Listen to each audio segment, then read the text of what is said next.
My friends laughed because I only ordered water. Until the bill came and they forced me to split it. My name is Emma. I am 24 years old and I work as an administrative assistant at a digital marketing company. I live alone in a small apartment, and honestly, my budget has always been tight. At work, I had a group of friends named Sarah, Jessica, and Amanda. They were the kind of coworkers everyone noticed. They included me in their outings, and at first, I felt grateful for that. But there was a habit they had that bothered me deeply, and for a long time, I never had the courage to confront it. Whenever we went out together, the three of them would order the most expensive drinks at the bar. They would order elaborate appetizers, sophisticated main courses, imported wine, desserts, and whatever the waiter recommended as the special. Then when the bill arrived, there was always the same casual sentence, "Let's just split everything equally. It's easier." For months, I swallowed hard and paid. I paid for Sarah's $15 martinis while I drank water. I paid toward Jessica's $18 gourmet appetizers while I picked at free peanuts from the counter. I paid for Amanda's $45 main courses while I sat there making excuses about being on a diet. I smiled through it because I did not want to look cheap. I laughed when they joked.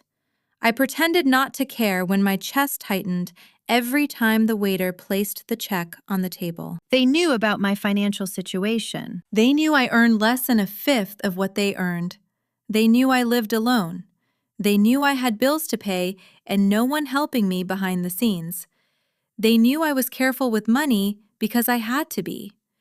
They spent like there was no tomorrow, and I paid as if it were my duty to protect the mood of the group. But last Friday at Olive and Anchor, something inside me finally broke. It was a happy hour after work like always. We arrived around 6 in the evening. Sarah was glowing because she had closed a big client. Jessica had just come back from a trip to Miami and could not stop talking about it. Amanda was celebrating a promotion, so naturally the evening already felt expensive before we even sat down. They slid into the booth and picked up the menus like they already knew every item by heart. "The grilled salmon with truffle risotto is divine here," Amanda murmured, running her finger down the page. "And the Midnight in Paris cocktail is a unique experience," Sarah added, smiling like she was remembering something sacred. I opened my menu and my stomach tightened. The main dishes were between $40 and $60. The specialty cocktails were between $15 and $25. A complete meal there would easily pass $80 with tax and tip. For them, that was a fun Friday. For me, that was a grocery budget. "Girls," I said, trying to sound casual, "I think today I'll just drink something. I'm not very hungry." That was when the laughter started. "Wow, Emma, you always say that," Jessica said, giggling. "When was the last time you actually ate something when we went out?" Sarah leaned in with mock admiration. "It's true. You're the most disciplined person I know. Always resisting temptation." Amanda smiled at me. "That must be why you're always in shape. I'm so jealous of your willpower." They laughed as if it were the funniest thing in the world, as if my discipline were a personality trait, as if I resisted food because I enjoyed denying myself, as if I sat in restaurants smelling grilled fish, lamb, lobster, butter, garlic, chocolate, and wine because I had chosen purity over pleasure. It was not discipline, it was math. They knew that. The waiter came over to take our orders. Sarah went first. "I'll have the sea bass with wasabi puree and the Sunset Boulevard cocktail." That was $52 just for her. Jessica ordered lamb with an herb crust and a glass of imported Portuguese wine. Another $48. Amanda chose lobster with champagne sauce and an artisanal Negroni. Another $55. When it was my turn, all three of them looked at me with that same amused little smile. "Just sparkling water," I said, closing the menu. The silence was instant and awkward. The waiter looked confused. "Are you sure?" "Not even an appetizer. Maybe some nachos." "I'm sure, thank you." That was when the real teasing began. "Guys, Emma is taking this diet very seriously," Sarah said, pretending to be concerned. Could she be overdoing it? Yeah, honey, Jessica added. You can eat something small. It won't hurt. Amanda was more direct. Or is it a money issue? Because if it is, we can… No, I interrupted too quickly, feeling my cheeks burn. It's not that. I'm just not hungry. They exchanged looks I could not fully interpret at the time. Now I know those were not innocent looks. They were the looks of people deciding how to use the situation. They were planning something through the entire meal. When the food arrived, they made a performance out of enjoying it. Emma, are you sure you don't want to try? Sarah asked, lifting a fork full of sea bass. This is divine. Wow, this lamb is perfectly cooked, Jessica said, closing her eyes for effect. You're missing out. This champagne sauce is a unique experience, Amanda announced as if narrating a luxury travel show. Every comment was wrapped like a compliment to the food, but underneath it was a jab. Every "you're missing out" was really a reminder that I could not afford to participate.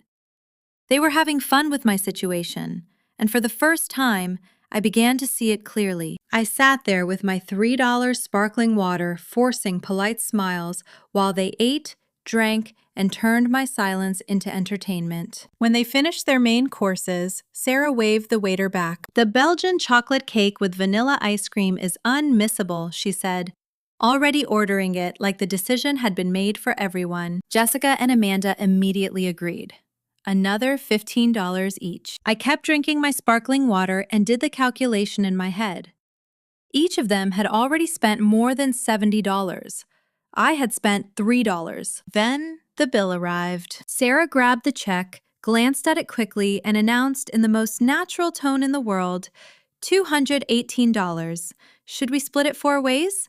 That's $54.50 each. My heart stopped. $54.50 for my $3 sparkling water. For a second, I just stared at her, waiting for one of them to laugh and say they were joking.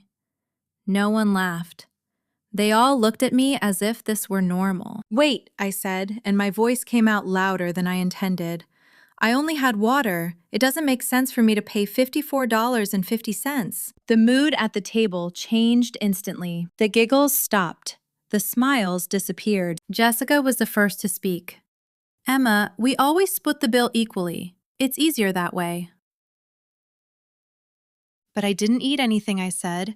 You knew I was only going to drink water. Sarah sighed as if I were being difficult. It's a matter of practicality. And besides, you were here with us. You enjoyed the atmosphere of the company. Enjoyed the atmosphere? I repeated, almost laughing from disbelief. You want me to pay $54.50 for enjoying the atmosphere? Amanda tried to sound diplomatic. Look, Emma, we understand your situation. But when you go out in a group, it's normal to split the costs. It's social etiquette. Social etiquette. As if I were rude for not wanting to pay for food I did not eat. As if fairness were impolite. As if they could order lobster and cocktails, call it etiquette, and make me absorb the cost. Girls, I said, trying to keep my voice steady, I can pay my fair share. $3 for the water plus a proportional tip. That's about $4. The silence that followed was thick with tension. People at nearby tables started glancing in our direction. Sarah put her card back into her purse, visibly irritated. You know what, Emma? This is very embarrassing. We've always split everything, and it was never a problem. It was never a problem because I always paid quietly, I replied, feeling a courage I did not know I had. But this time, I'm not paying for your dishes. Jessica shook her head with exaggerated disappointment. What an unpleasant situation. Now we'll have to explain to the waiter and split the bill. It was incredible. They were making me feel guilty for not wanting to pay $54.50 for $3 water. In their eyes, I was the villain. Because I had established the most basic boundary possible. You can explain it to the waiter, I said, standing and grabbing my purse. I'm not paying for your food. Never again. I left $4 on the table, more than enough to cover my sparkling water with a generous tip, and walked out of the restaurant with trembling legs and my head held high. Behind me, I heard Sarah call the waiter. "Sorry, but we're going to need to split the bill." I got home and collapsed on the couch, still shaking from what had happened. For months, I had been the idiot who paid for others without questioning. For months, they had laughed at my discipline, knowing exactly why I did not eat. They knew I did not have money, and they found it funny. They knew I struggled to pay my part of their bills, and they did not care. Worse than that, they enjoyed it. As painful as it was to admit I had allowed it. I had accepted that dynamic because I was afraid of losing my friends. I had convinced myself that being exploited was better than being alone. That night, lying in bed and staring at the ceiling, I made a decision. Never again. Never again would I pay for other people out of fear of confrontation. Never again would I accept being treated like a doormat because of money. Never again would I confuse being included with being respected. I had no idea that decision would change everything. And I had no idea that things were only beginning. On Monday, I arrived at the office prepared for some kind of tension. Sarah, Jessica, and Amanda were in the break room having coffee, talking quietly among themselves. When they saw me, their conversation stopped abruptly. "Good morning, girls," I said, trying to sound normal. "Good morning," they replied together, but the air was strange and cold. All morning, I noticed sideways glances. I heard whispers that stopped when I approached. At lunchtime, they left together without inviting me, something that had never happened before. I told myself I should not care, but it hurt anyway. Even when you know people are treating you badly, being excluded still stings. At the end of the afternoon, Carla from HR approached my desk. "Emma," she said quietly, "can I talk to you for a minute?" We went into an empty meeting room. Carla closed the door and sat across from me with a worried expression. "Look," she said, "I don't know if I should tell you this, but the girls are spreading that you caused a scene at the restaurant on Friday. They're saying you refused to pay your share of the bill and left them in an embarrassing situation." My blood boiled. "What?" "Sarah was in the kitchen telling a bunch of people that you all went to dinner together, and when it came time to split the bill, you made drama because you didn't want to pay. According to her, you always accept invitations, but then you make trouble when it's time to pay." I was shaking with anger. They had completely distorted the story. In their version, I was the freeloader. I was the one who caused problems over money. I was the difficult friend who wanted the benefits of the group without the responsibility. "Carla," I said, trying to keep my voice from cracking, "can I tell you what really happened?" She nodded. So I told her everything. I told her how they always ordered the most expensive things despite knowing my financial situation. I told her how I always ended up paying toward their food and drinks while barely ordering anything myself. I told her how on Friday I finally refused to pay $54.50 for $3 water. When I finished, Carla leaned back. "Wow," she said, "that changes everything. They really made it sound like you were the problem. And now everyone in the office probably thinks I'm stingy and difficult." Carla sighed. "Some people did comment. But now that I know your version, I can talk to a few people and clarify things discreetly." I thanked her, but I knew the damage was already done. Their version had spread first, and it is always harder to correct a distorted story than to tell the truth before anyone lies. For the rest of the week, I felt the environment changing around me. Some colleagues treated me with subtle coldness. Others avoided mentioning money or plans to go out whenever I was around. Sarah, Jessica, and Amanda acted as if nothing had happened. But they stopped including me in conversations about outings or events. Then, unexpectedly, I received an invitation. On Thursday, my phone buzzed with a message from a number I took a moment to recognize. It was Brenda from finance, a colleague I rarely spoke to beyond basic greetings. "Hi, Emma. A group of us is going to happy hour on Friday at Rusty Anchor. Nothing too fancy, just to relax after the week. Want to come?" I hesitated. After everything that had happened, the thought of going out with coworkers made me anxious. At the same time, I did not want to isolate myself completely. "Who's going?" I asked. "Me." Marcus from IT, Anna from accounting, John from marketing, and 2 or 3 other people. Chill people. Rusty Anchor was much simpler than Olive and Anchor. It had affordable beers, homemade snacks, and a casual atmosphere. Nothing like the sophisticated places Sarah and her group always chose. Okay, I replied. I'll go. What time? On Friday after work, I went to Rusty Anchor with cautious expectations. The place was exactly as I imagined, small, warm, and unpretentious, with classic rock playing softly and decorations that were not trying to impress anyone. Brenda was already there with the group. Marcus was in his 30s with a scruffy beard and a very relaxed personality. Anna was a 40-year-old mother of 2 teenagers, always friendly at work, though I had never really had the chance to know her. John was my age and had recently joined the company. Emma, I'm so glad you came, Brenda said, giving me a genuine hug. We sat at a round table, and Marcus immediately asked, "What's everyone having?" First round is on me. The first round was on someone else. It felt like a revolutionary concept. I ordered a canned beer, nothing sophisticated. Anna ordered a draft beer. John asked for a simple gin and tonic. Nobody tried to impress anyone with expensive orders. The conversation flowed naturally. We talked about work, but also about movies, music, and trips we wanted to take someday.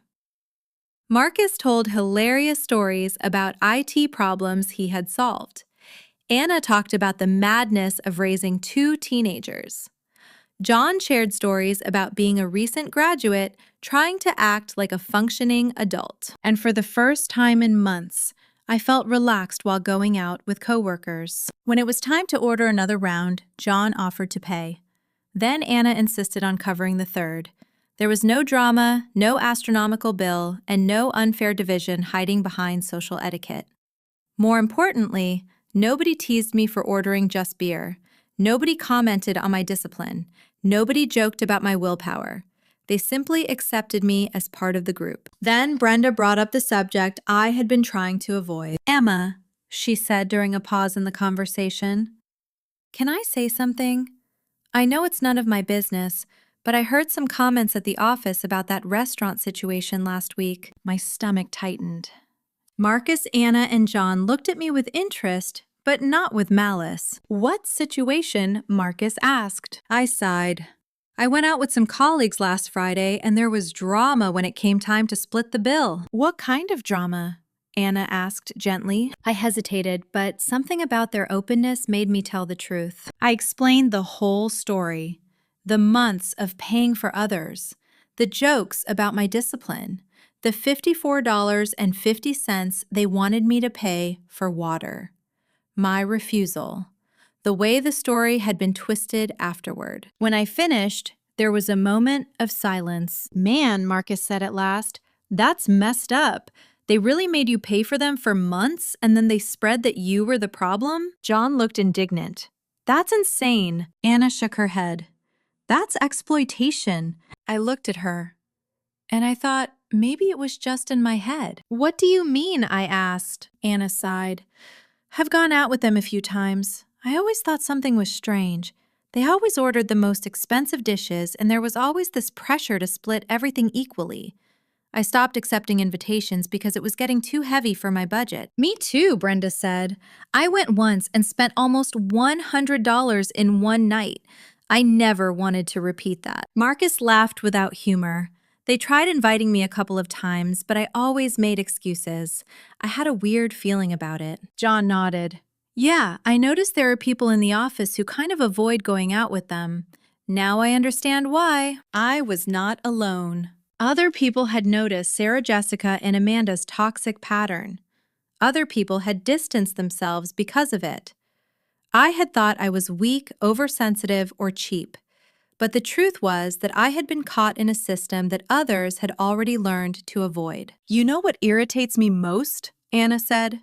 "They earn much more than most of us, and they still make others pay for their luxuries." "Exactly," Marcus agreed.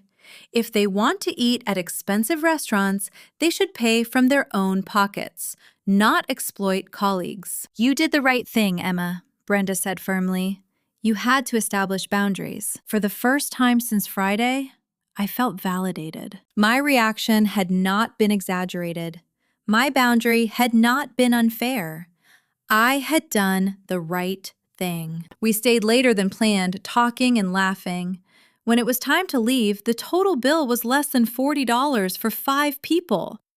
We split it equally, $8 each, and there was still enough left for a generous tip. $8. A whole night of real fun for $8. Throughout the following week, our new friendship began to solidify.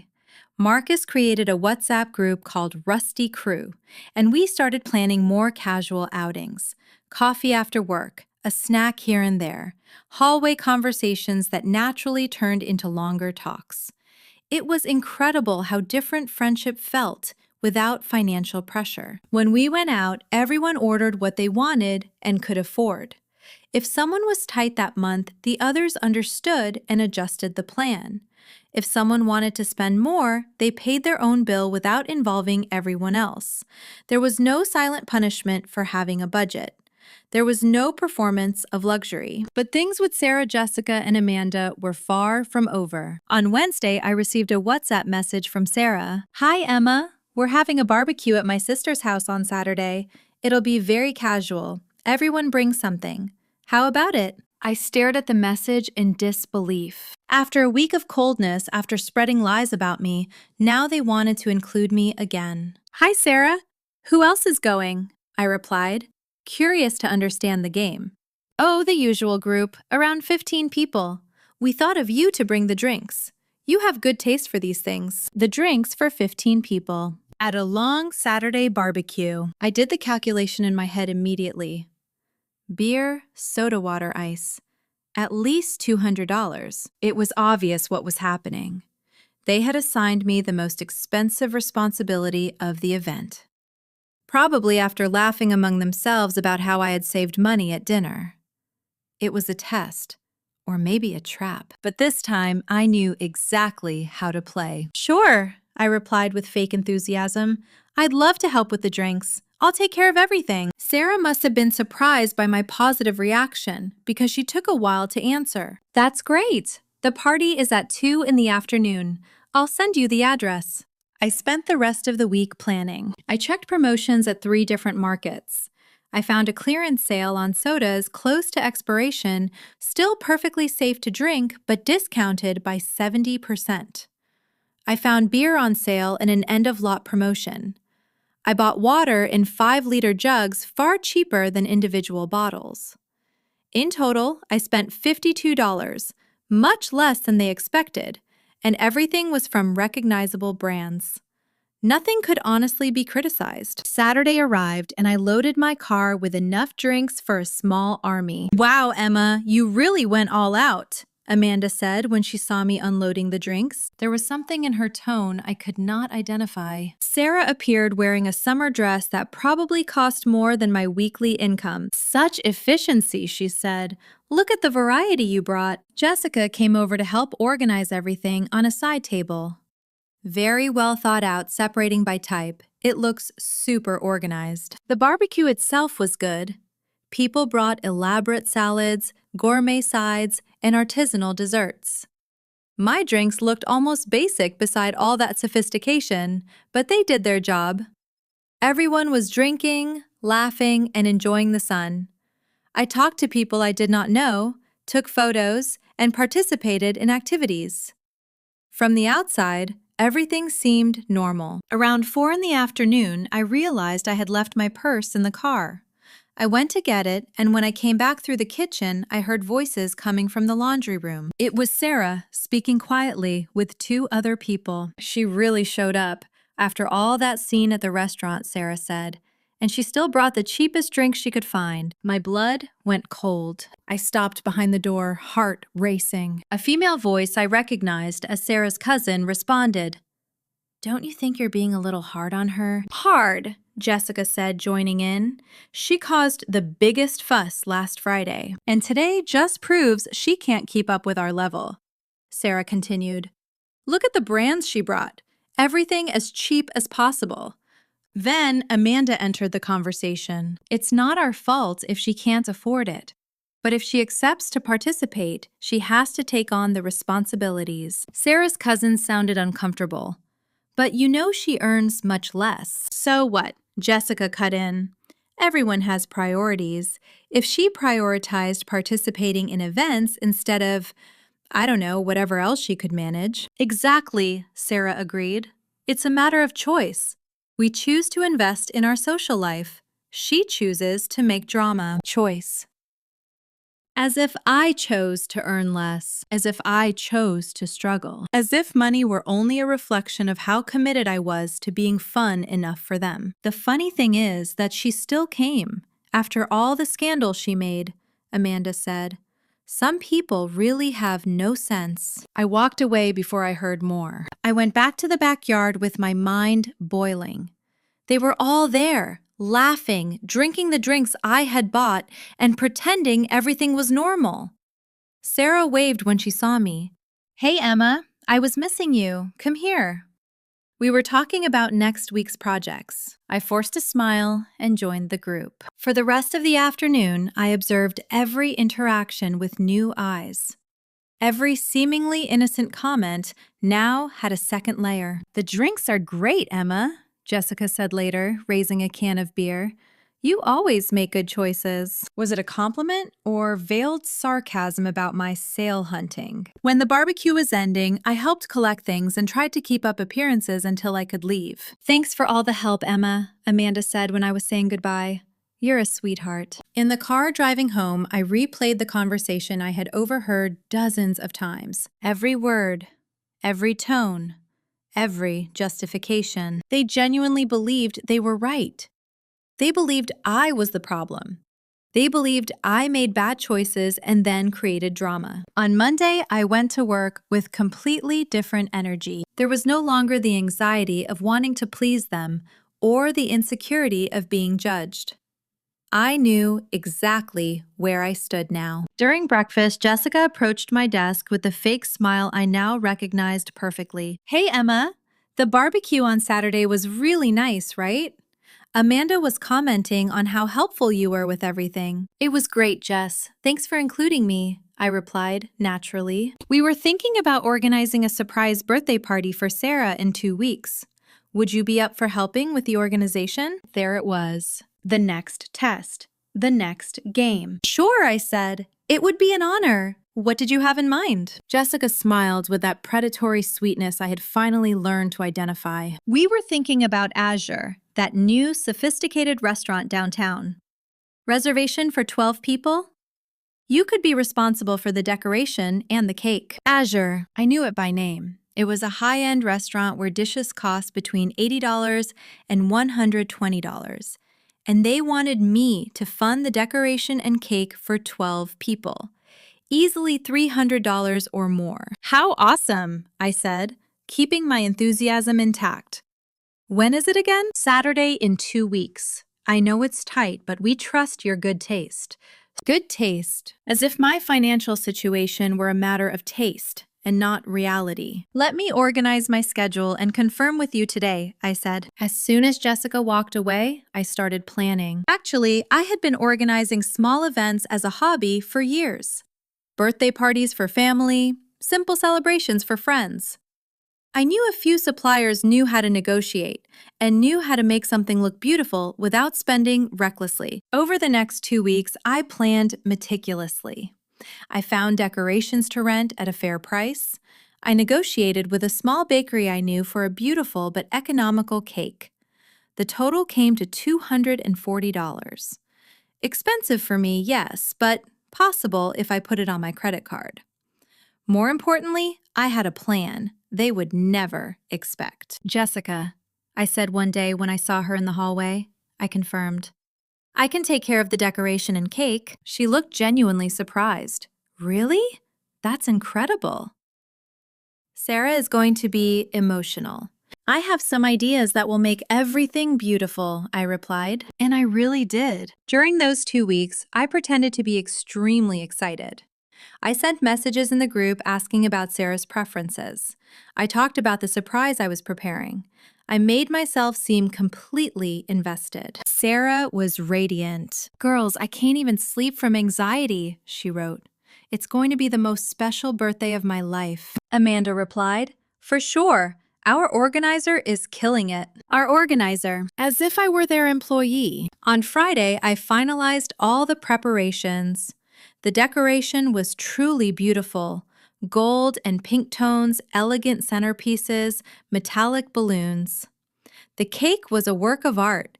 2 tiers, chocolate frosting, delicate sugar flowers, and a finish that looked made for photographs. On Saturday morning, I arrived at Azure 2 hours early to set everything up. The restaurant was even more impressive inside than in the photos. There were crystal chandeliers and a panoramic view of the city. The manager helped me organize the reserved table, and when we finished, even he seemed impressed. "It looks spectacular," he said. "Your friend is going to be emotional." The guests started arriving at 7. Sarah entered radiant, wearing a dress that cost more than 3 weeks of my income. "My God, it's perfect," she exclaimed, tears in her eyes as she hugged me tightly. Everyone complimented the decoration. The photos looked like they came from a magazine. The cake was an absolute success. I had exceeded all expectations. When the waiter brought the menus, Sarah announced generously, "Girls, today is a party. Order whatever you want." I ordered only a Caesar salad as an appetizer and sparkling water. "I'm still on that diet," I explained when Sarah asked why I was not ordering more. "But don't worry, I'm super happy celebrating with you." Throughout the dinner, I was the life of the party. I made emotional toasts. I started lively conversations. I took hundreds of photos of the birthday girl. I was radiant, participative.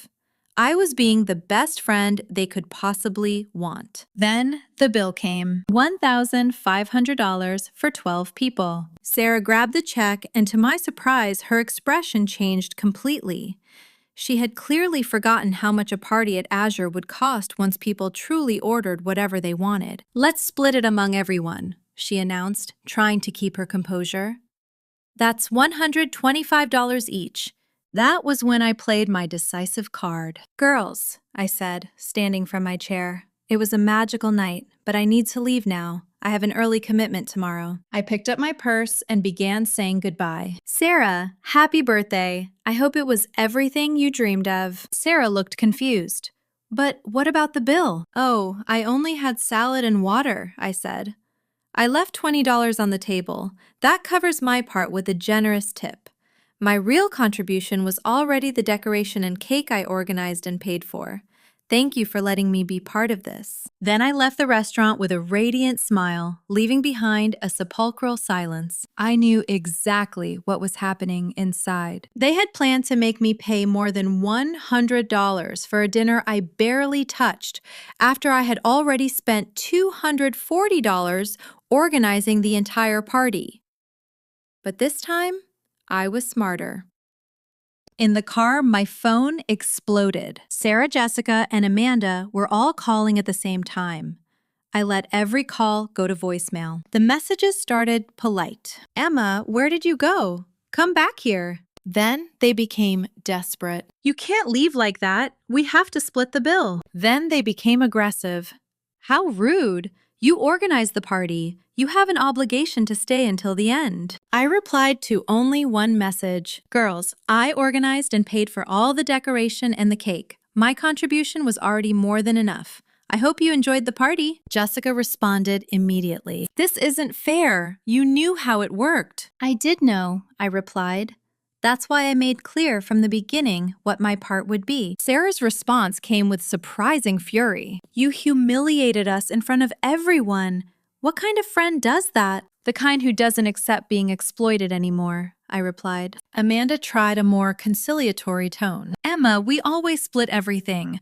That's how it works among friends." "No," I wrote back. "That's how you exploited people who earn less.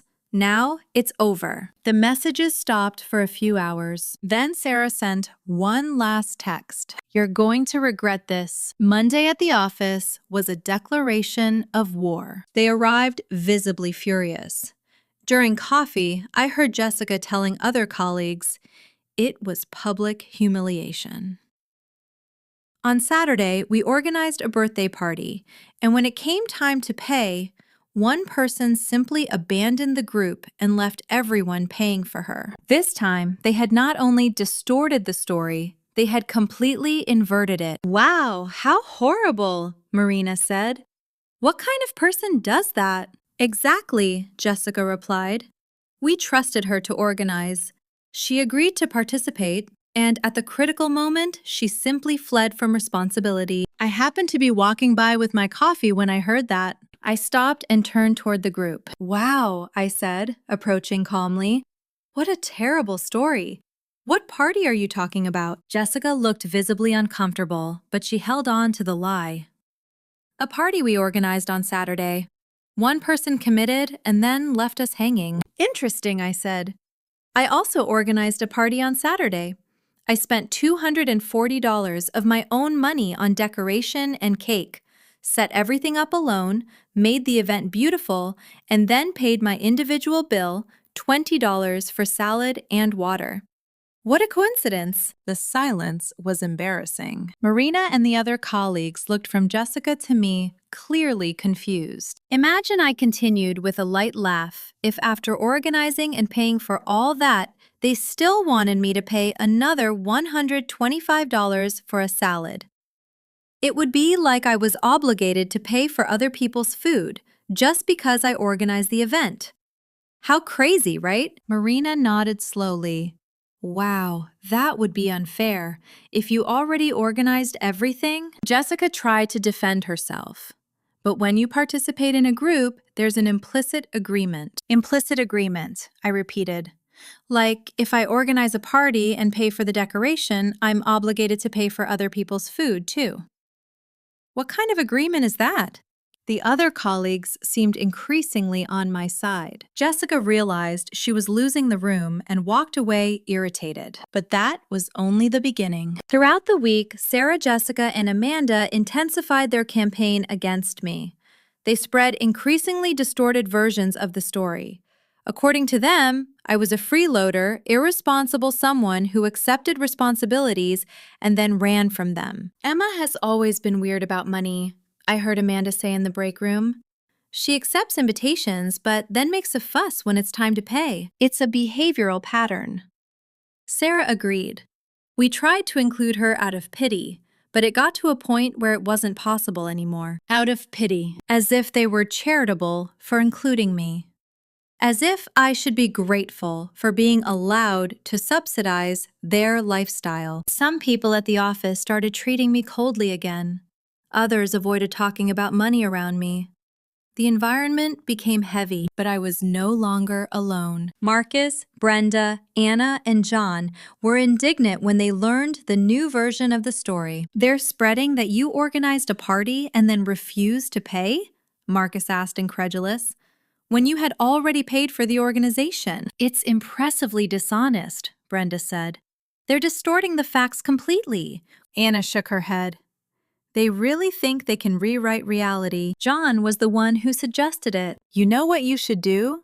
Show the receipts for the decoration and cake. Then everyone can see exactly how much you spent." It was a good idea. I had kept all the receipts. On Thursday, I heard Sarah in the break room telling Carla a particularly distorted version of the story. In this version, I was a freeloader who organized a cheap party and then refused to pay the bill. So I walked in with a folder in my hand. "Sarah," I said, "are you talking about your birthday party?" She tensed. I was explaining to Carla how some people have no responsibility. "Good thing you brought that up," I said, opening the folder. "I brought the receipts to show everyone how much it costs to organize." I spread the receipts on the break room table. Decoration rental, $85. Personalized cake, $120. Flowers and candles, $35. Total, $240. "Wow," Carla said, looking at the receipts. "You spent all that?" "Of course," I replied. "It was Sarah's birthday. I wanted it to be special." Sarah was visibly uncomfortable. "Emma, that's not the point." "How is it not?" I asked innocently. "You were explaining responsibility. I thought it was important to show that I took my responsibility, organized everything, and paid for it. And then I still paid my own bill at the restaurant. Carla calculated quickly. So you spent $240 on the party and still paid for your food? Exactly. $20 for salad and water. So $260 total, Carla concluded. And even then, they wanted you to pay another $125, Sarah tried to explain. It's that when you participate in a group, but she had already participated, Carla cut in, with $260, more than double what any other person spent. The math was simple and irrefutable. Sarah left the break room without being able to defend herself. The story of the receipts spread quickly through the office. People began to understand that I was not the freeloader in the story. It was the opposite. Emma spent more than $250, and they still wanted her to pay more, I heard someone say. That's a lot of nerve, another person replied. Their narrative began to crumble. But they did not give up. On Friday, Jessica tried a different approach. She came to my desk near the end of the workday with a soft expression that looked rehearsed. Emma, I think there was a misunderstanding about this whole situation. What misunderstanding? I asked. The issue isn't money, she said. It's about loyalty to the group, about not abandoning friends in a difficult situation. Difficult situation. When you left the restaurant, we were left in an embarrassing position. We had to explain to the waiter and reorganize the bill. Jessica, I said calmly. I organized the entire party, spent $240 out of my own pocket, and still paid my own bill. How is that abandonment? But you left before the end, she insisted. That's not done. It was incredible. She genuinely believed I had an obligation to stay so they could pressure me into paying for other people's food. What if I had stayed and refused to pay the $125, I asked? That would be different. At least you would have stayed to talk. To have you pressure me until I gave in. Jessica hesitated. To resolve things civilly. Civilly, like you're doing now, spreading lies about me. They're not lies, she defended. It's our perspective of the facts. Perspective. That was how they justified distortions. Jessica, can I ask you something? Do you really think it was fair for me to pay $125 after I had already spent $240? She thought for a moment. When you accept to participate in an event, you accept the responsibilities that come with it, even after spending more than any other person. It's a matter of principle, she said, as if that explained everything. Principle. For them, the principle was that I should pay for others no matter how much I had already contributed. I understand, I said. Thank you for clarifying. Jessica seemed hopeful. So can we resolve this? Resolve what? Go back to being friends. Forget all this confusion. There's nothing to resolve, Jessica. You made it clear that you think it's normal to exploit me financially. I made it clear I don't accept that anymore. It's not exploitation, she protested. It's how groups of friends work. No, I replied. It's how you think they should work. She sighed, frustrated. You're being very difficult. I'm being fair to myself. Jessica walked away irritated. Later, I heard her telling Amanda, Emma is impossible. She doesn't even want to talk about resolving things. For them, resolving meant me going back to accepting the old arrangement. But while they were still trying to bring me down, something unexpected was happening. Several people in the office had seen photos of Sarah's birthday party on Instagram. The decoration had been genuinely impressive. The table looked elegant. The cake looked professional. The details photographed beautifully. On Monday, Marina approached me. Emma, I saw the photos of the party you organized. It was beautiful. Thank you, I said. Do you do this professionally? No, I replied. It was just a favor for a colleague. Because I'm looking for someone to organize my sister's wedding. Would you be interested? My heart raced. A wedding. That was not just a favor. That was a real opportunity. Sure, I said. I'd love to talk about it. Marina gave me her sister's contact, and we scheduled a meeting for the end of the week. During that same week, 2 more people approached me. The director's secretary wanted someone to help organize a corporate party. A colleague from finance was planning a quinceañera for her daughter. I was discovering that I had real talent for this. More importantly, I was discovering a way to earn extra money doing something I actually enjoyed. On Thursday, Carla from HR called me into a meeting. "Emma, we're organizing the company's year-end party," she said. "Would you help us? It would be official freelance work. Of course, paid." My heart raced even faster. An official opportunity. "Sure," I said. "I'd love to." Everyone was impressed with that birthday party, Carla said. "Even Sarah herself couldn't stop praising your work to management." Interesting. The same Sarah who was furious with me had still praised my work to the company. "It's for 200 people, so it's a big project." Carla continued. "We'll schedule a meeting to discuss details." 200 people, a project that could pay real money and open doors to other jobs. Leaving the meeting, I passed Sarah's desk. She looked up from her computer, and for the first time in weeks, there was no hostility in her gaze. There was something else there, something I could not quite identify. "Hi," she said quietly. "I heard you're going to organize the company party." "Yeah," I replied. "Looks like it." "It's quite an opportunity," she said, and there was a note of respect in her voice. "I'm excited." She hesitated as if she wanted to say more, but in the end, she just nodded and went back to work. The year-end party was an absolute success. I received compliments from every level of the company, and I was paid $2,000 for the work. I got 8 contacts from people at other companies who were interested in my services. Sarah, Jessica, and Amanda were at the party, trying to act normal, but the dynamic had changed forever. I was no longer the needy one they could exploit. During the party, people kept approaching me and praising my work. "You have natural talent. Have you thought about starting your own company? Give me your contact. I know someone who needs this." Around 10 that night, Amanda approached me. "Congratulations on the party," she said.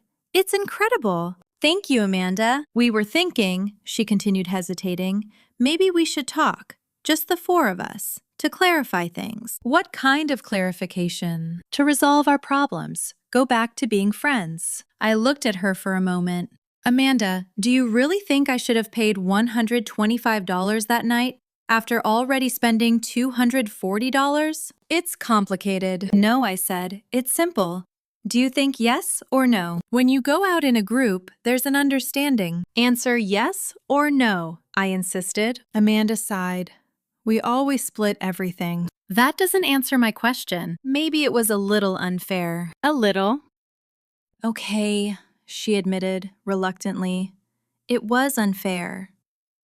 But you also overreacted." "How did I overreact?" "Leaving like that, causing embarrassment." It was unbelievable. Even while admitting they had been unfair, she still thought I was the one who had overreacted. "Amanda, you exploited me for months. When I finally established a boundary, you spread lies about me. And you think I overreacted?"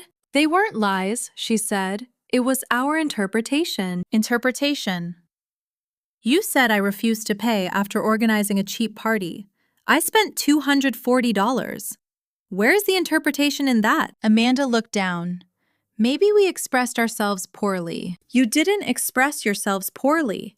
You deliberately lied." "Emma, please. We can get over this." "Why should I want to get over it?" "Because we were friends." "No," I said calmly. "You were predators, and I was the prey. Now that I found my place, you want to go back to the old dynamic." "It's not that. It is exactly that. Amanda, you're only approaching me because you saw I don't need you anymore. Actually, I'm doing better without you." And it was true. My life had improved in every possible way since I distanced myself from them. Amanda tried one more time. "We can change." "No," I replied. "You can change, but that doesn't interest me anymore. I found people who truly respect me." She walked away, visibly frustrated. 6 months later, I was sitting in my own office. The name on the door was Luna Events, inspired by Luna Cafe, the little place where I sometimes met my real friends to plan, talk, and laugh. Marina's sister's wedding had been an absolute success. The photos circulated on social media and brought in a flood of clients. I had found my calling. Sarah, Jessica, and Amanda continued working at the company. Our paths occasionally crossed in the hallways. The relationship became cordial but distant. They greeted me politely. Sometimes they even complimented my work. But there was always an underlying tension. They never fully admitted they were wrong. In their view, there had been misunderstandings and overreactions on both sides. They continued believing their way of splitting bills was normal and fair. A year later, I received a message from Amanda on LinkedIn. I saw your company is growing a lot. Congratulations. You always had talent for these things. I replied politely. Thank you, Amanda. I hope you're doing well too. But I did not feel like resuming contact. Some bridges once burned do not need to be rebuilt. During a meeting with a new client, she looked at me and said, "You seem very confident for someone so young." I smiled, remembering how it all began. I learned that establishing boundaries is the foundation of any healthy relationship, personal or professional. And how did you learn that? She asked. Through a restaurant bill I refused to pay unfairly. She laughed, thinking I was joking. But it was true. That night at Olive and Anchor had changed my life completely. Today, when I go out with my real friends, people who respect me regardless of my budget, we sometimes tell that story and laugh. Marcus always says, "You turned their meanness into your financial independence." And he is right. They thought they were humiliating me. They thought they were putting me in my place. Actually, they forced me to discover my true worth. It was the best favor anyone ever did me, even if it was not intentional. Establishing boundaries, even when it feels uncomfortable, is essential for self-esteem and genuine relationships. Sometimes the people who try to diminish us end up becoming the catalyst for our greatest transformation. Today I know my worth is not measured by what I can pay. It is measured by what I no longer accept tolerating. And that is priceless.